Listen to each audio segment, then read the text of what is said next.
average Joe stays broke because he thinks that the primary purpose of money, like he thinks the way you get rich, he thinks the way you get rich is cash accumulation. And so because, this is, by the way, this is what they taught us to do. Think about it. When you first started learning about money, what did they teach you to do with money? Come on, talk to me, somebody. Save it. You save it. So you save money. And by the way, rich people know that saving money is not a good idea. Right? You don't saving money, when you're saving money, you're saving something that's becoming worth less over time. If nothing hits it but inflation, is becoming worth less over time, right? So you think of it as I want to have this big pool of money that I can go back and keep looking at, and as long as it's getting bigger, I'm getting richer. Well, I mean, that's okay, but it's better if you're not doing that. Okay? So, but what if, instead of you viewing money as a pool to be viewed, instead of envisioning wealth as a big pool of money to be viewed, what if you looked at it as a tool to be used? So this is cash accumulation, right? And that's what most people think as well. But I submit to you, I would rather,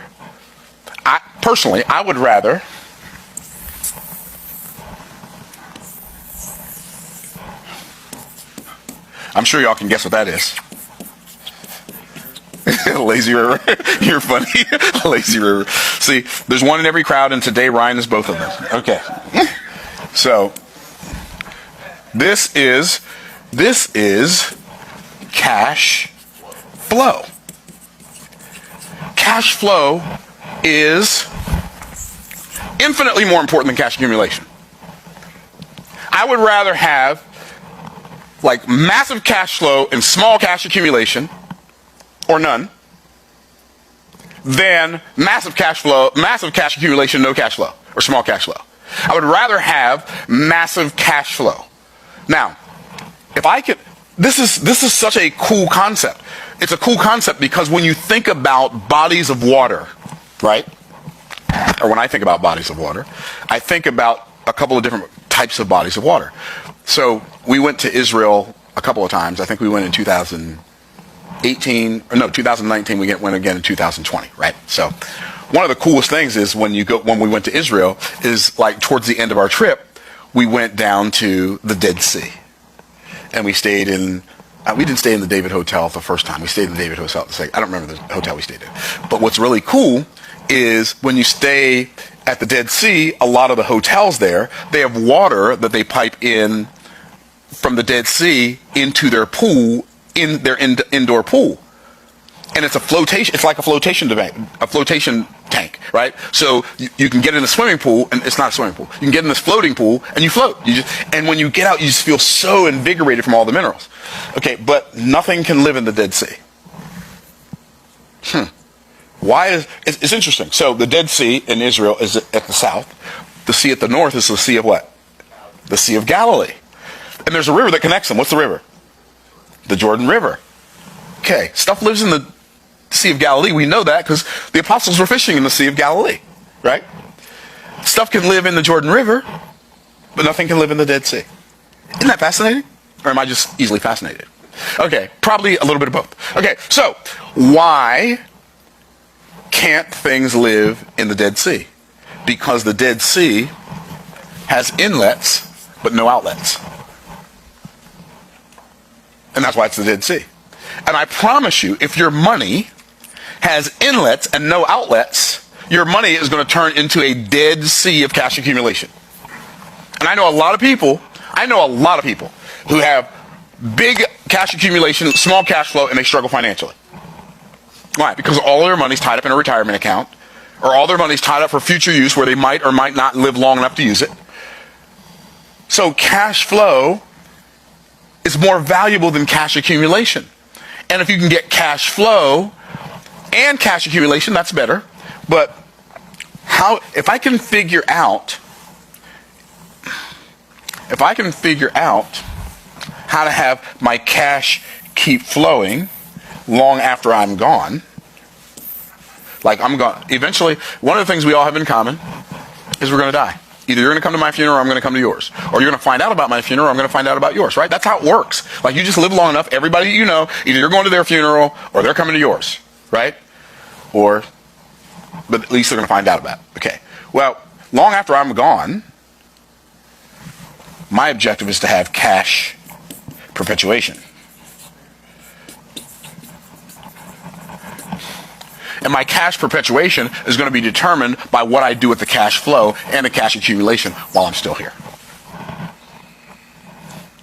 Because, without going into great detail, because I don't have time, definitely don't have time, without going into great detail,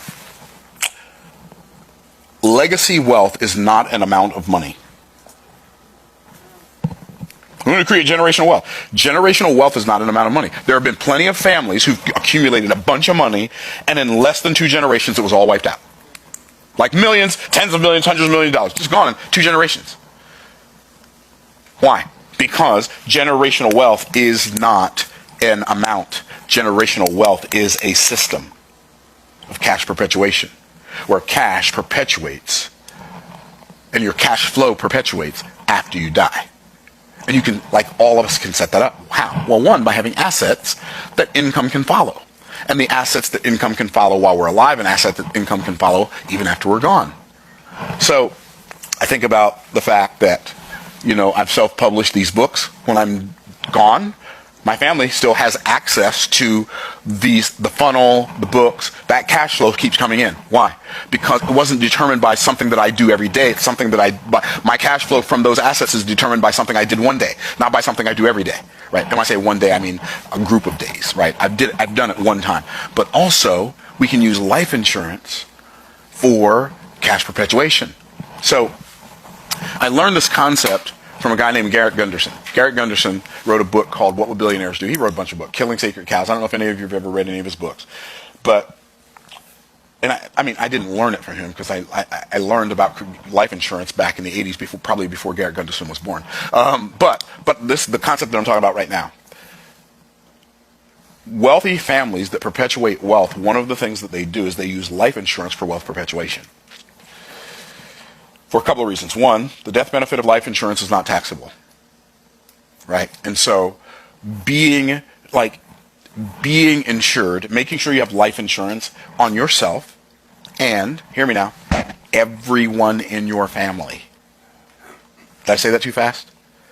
Making sure but I thought life insurance was income replacement insurance. That's one of the things it does.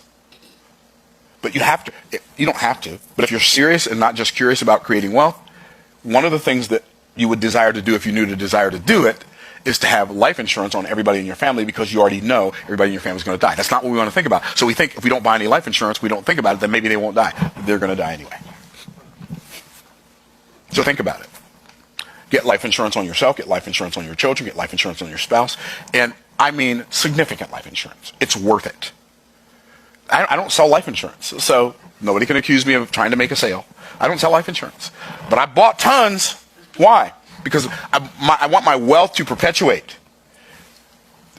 What people don't realize is how someone in your immediate family dying affects you. They don't realize it until it happens. They don't realize how surreal it is, how energy draining it is, how distracting it is, how confusing it is, how surreal it is. And they feel like, well, if somebody dies, I'll just go back to work and blah, blah, blah, blah. Yeah, that's what you think you'll do because you haven't experienced it yet. You don't understand. You cannot conceive the level of distraction and the level of anguish that comes with that. And so having life insurance gives you the ability to step back from a minute. Now maybe going back to work is something that would be beneficial to you, but it depends on who you are. Maybe not. But wouldn't you rather have the choice, right? And while your children don't provide income, generally, right, they do provide a sense of significance and responsibility and purpose. And if one of your children dies, you're not I don't want to profit off my family's death. Okay. Right. I get that. So, but you don't want to necessarily have to go back to work when your family needs you to be there with them to support them because your family member died, their family member died also. And if you're the strong one, they need you. Y'all picking up what I'm putting down? Yes, sir. Like, there are guys that have, like if you're married, if you're a married man and you have a wife and children and you don't have life insurance, shame on you. You don't have, like, I shouldn't say shame on you, but, like, do something about it. Like, if you don't have life insurance because I don't want my wife to have all this money and then she goes marry somebody else, blah, blah, blah, blah, and then just do more money. Okay, right. But you want her to have to go find somebody else because you didn't take care of her.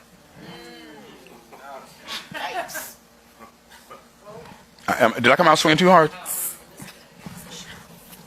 Right.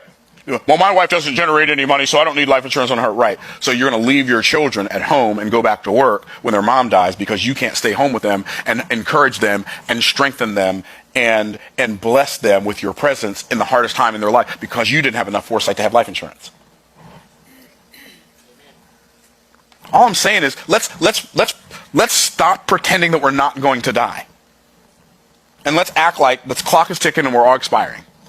And if you will set up your life where you prioritize this as step one, this is step one, this is step two, and this is step three, then you can create generational wealth. This is Wealth Building 101. Let me say this, though, and I'll talk more about this in another video. How much cash flow you create, how much money you accumulate, doesn't determine how wealthy you are. Like, wealth is not money. I did a whole video on this already. I forgot about that. I did a whole video on this already called Wealth is Not Money. Or money is not wealth. Money is not wealth. What is wealth? Wealth is your ability. Whose ability? Everybody tap yourself on the chest, say, my ability. Wealth is your ability to create value for someone other than yourself. That's wealth. And when you can create value for someone other than yourself, you're wealthy. And when you can't create value for someone other than yourself, you're not wealthy.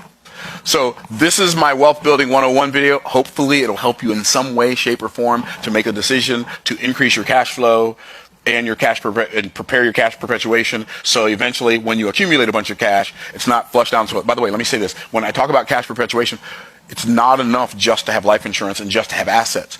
You have to raise up children who you teach to be financially literate, who understand these principles so that when you die, they don't decimate the wealth, they perpetuate the wealth.